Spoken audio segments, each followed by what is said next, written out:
एक चीज़ और है कि जैसे अभी जब मैं आपसे बात कर रहा हूँ, तो उसी समय मैंने एक खबर देखी कि राहुल गांधी से यह भी कहा गया है कि वो अपना बंगला 30 दिन के भीतर खाली कर दें। उसके पहले राहुल गांधी को ये वक़्त मिला था कि वो उन्हें अपील कर सकते हैं ऊपरी अदालत में, 30 दिन का वक़्त दिया गया था।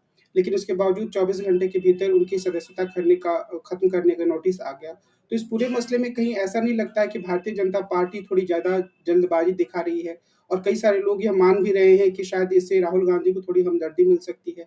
या आपको देखिए, लगता है कि तकनीकी रूप भारतीय से जनता कहें तो पार्टी अगर भाजपा के सामने ये सवाल रखा है तो भाजपा कहेगी हम तो कानून के मुताबिक काम कर रहे हैं। कानून ये है कि अगर किसी व्यक्ति को आपराधिक मामले में, ये मानहानि का मुकदमा, क्रिमिनल आपराधिक मानहानि का मुकदमा, मानहानि के मुकदमे 2 किस्म के होते हैं। एक तो दीवानी किस्म का होता है और एक फौजदारी किस्म का होता है। तो ये फौजदारी किस्म का मुकदमा है। कानून ये है कि फौजदारी किस्म के मुकदमे में अगर किसी को 2 साल या उससे ज्यादा की सजा होती है, तो जिस क्षण सजा सुनाई जाती है, उसी क्षण से वो किसी भी विधायिका का सदस्य नहीं रह जाएगा और उसकी सदस्यता उससे ले ली जाएगी। ये तो नियम है। दूसरा नियम, इसलिए ये कोई सरकार के ऊपर ये कानूनी बाध्यता नहीं है कि वो 1 महीने का इंतजार करे या संसद में कोई उसके लिए बड़ी बहस चलाए, इसमें उसमें सांसदों के वोट लिए जाएँ, ऐसी कोई बाध्यता नहीं है सरकार के सामने। सरकार चाहे तो ऐसा कर सकती थी, लेकिन उसने ऐसा करने के खिलाफ निर्णय किया और उस कानून का लाभ उठाते हुए राहुल गांधी को संसद की सदस्यता से निष्कासित कर दिया। सवाल ये है कि सरकार ने ऐसा करना क्यों पसंद किया? सरकार ने राहुल गांधी जैसे बड़े नेता को, जो कांग्रेस पार्टी के नेता हैं, सदन में एक प्रस्ताव सरकार ला सकती थी। उन्हें सदस्यता उनके पास रहे न रहे इसके ऊपर एक सदन में बहस कराई जा सकती थी और फिर सरकार के पास पूर्ण बहुमत भी था। सरकार उस कानून के सहारे पूर्ण बहुमत का बिना इस्तेमाल किए हुए भी एक चर्चा के बाद में राहुल गांधी को हटा सकती थी। उसके बाद सरकार 1 महीने तक इंतजार भी कर सकती थी। इस बीच में राहुल गांधी किसी बड़ी अदालत से जाकर अपनी सजा के खिलाफ इस स्थगन आदेश ले आते, तो फिर उन्हें उन्हें उनसे सांसदी छीनने की जरूरत नहीं पड़ती। लेकिन सरकार ने ऐसा नहीं किया। दरअसल मुझे लगता ये है, और इस मामले में राहुल गांधी ने जो प्रेस कॉन्फ्रेंस की थी और उसमें उन्होंने अपनी जो रवैया साफ किया, उससे मैं कमोबेश सहमत हूं कि सरकार किसी भी कीमत पर उन्हें अदानी मुद्दे पर कोई राजनीतिक चर्चा नहीं करने देना चाहती। न केवल उन्हें, वो किसी को नहीं चाहती कि अदानी मुद्दे पे कोई राजनीतिक चर्चा करे। अदानी मुद्दे पे तकनीकी चर्चा हो कि उनके शेयर क्यों बढ़े, उन्होंने कोई अकाउंटिंग फ्रॉड किया कि नहीं किया, ये सब करने देने में सरकार को कोई दिक्कत नहीं है। इसीलिए सरकार ने, सुप्रीम कोर्ट ने जो कमेटी बनाई है, एक एक प्रतिष्ठित सुप्रीम कोर्ट के जज के नेतृत्व में, पूर्व जज के नेतृत्व में, सरकार को उसमें कोई दिक्कत नहीं है। यहाँ तक कि भाजपा की एक प्रवक्ता ने, जिस चैनल पे मैं था उसी चैनल पे वो भी बहस कर रही थी।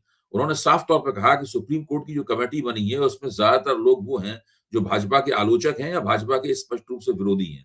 इसके बावजूद हम उस कमेटी के ऊपर कोई आपत्ति नहीं कर रहे।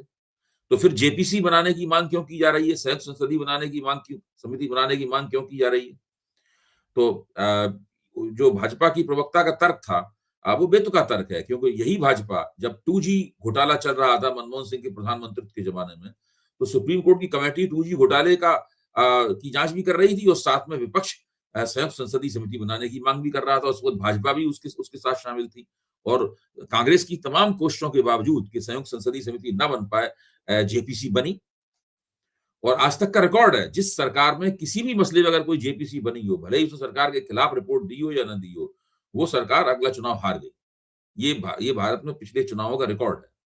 तो कहीं ना कहीं नरेंद्र मोदी की सरकार अदानी मसले के साथ में अपने संबंधों को लेकर काफी विचलित है। वो किसी भी तरीके से इस मसले पे कोई राजनीतिक बहस नहीं कराना चाहती और राहुल गांधी उसके ऊपर राजनीतिक बहस करना चाहते हैं। राहुल गांधी पूछ रहे हैं कि भाई वो 20,000 करोड़ रुपए वो अदानी की खोखा कंपनियों में कहां से आए, इसकी जांच कीजिए और इसका जवाब दीजिए। और ये जिम्मेदारी सरकार की है। या तो सरकार ये कहे कि ये झूठ बात है, ऐसी कोई घटना नहीं हुई, वो 20,000 करोड़ रुपए अदानी की कंपनियों में कोई नहीं आए, ऐसी कोई खोखा कंपनी नहीं है, अगर है भी तो उसमें 20,000 करोड़ नहीं आए। या तो सरकार इस तरीके से उसका खंडन करे। सरकार ये खंडन भी नहीं करती। तो राहुल गांधी ने जो सवाल पूछा है वो ठोस सवाल है, सीधा सवाल है।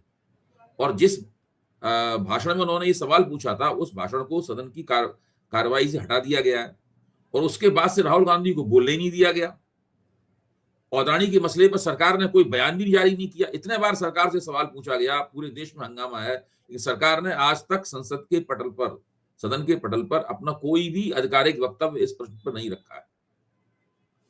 ये मोदी जी ने तरीके एक से भाषण जरूर दिया था जिसमें उन्होंने कहा था कि झूठ बोला जा रहा है और 140 करोड़ जनता का समर्थन कवच की तरह मेरे साथ है, तो मेरा कोई कुछ नहीं बिगाड़ सकता।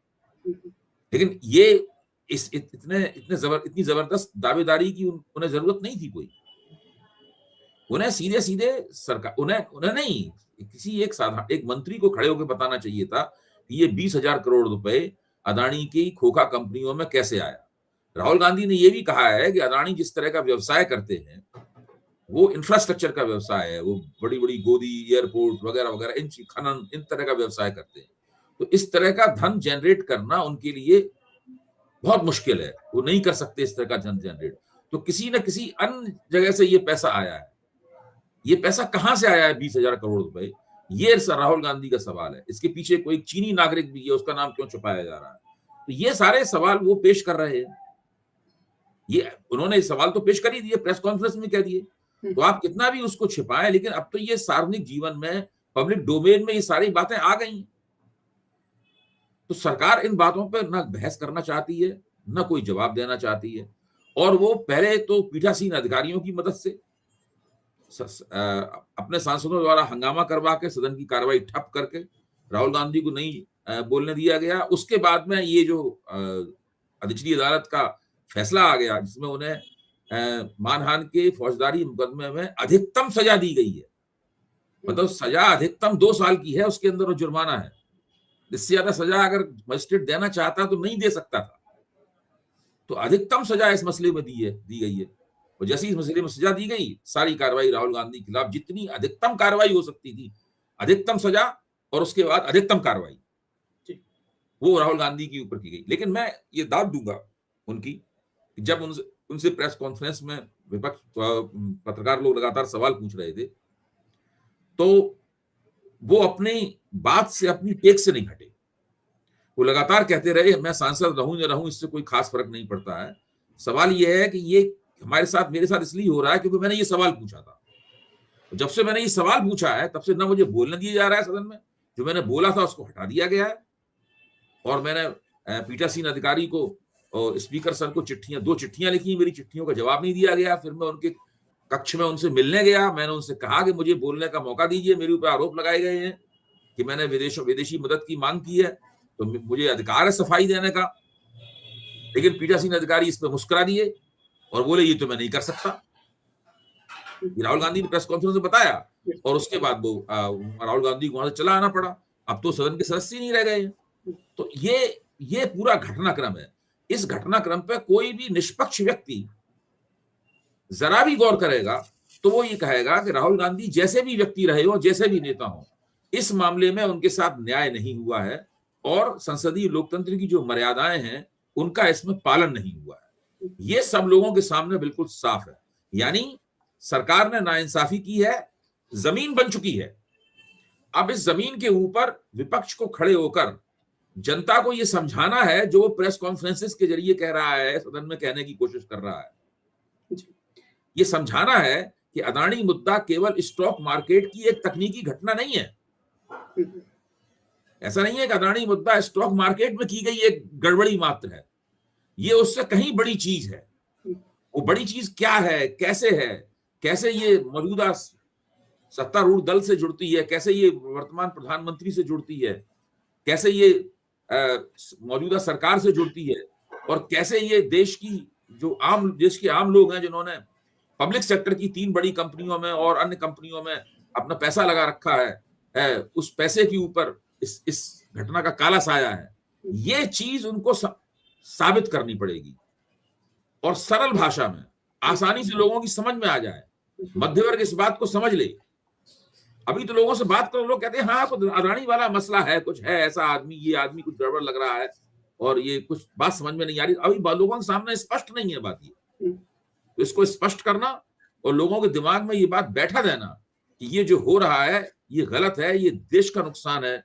सरकार एक बड़े पूंजीपति की तरफदारी कर रही है उसने जनता का बहुत बड़ा पैसा दांव पे लगा रखा है, इसका देश का राष्ट्रीय अंतरराष्ट्रीय स्तर पे बहुत नुकसान होगा। ये बात लोगों के गले कैसे उतारी जाए, ये सबसे बड़ी चुनौती है विपक्ष के सामने। जी। और सरकार के सामने चुनौती ये है कि कैसे वो इस बात को विपक्ष लोगों के गले उतरने से रोक दे।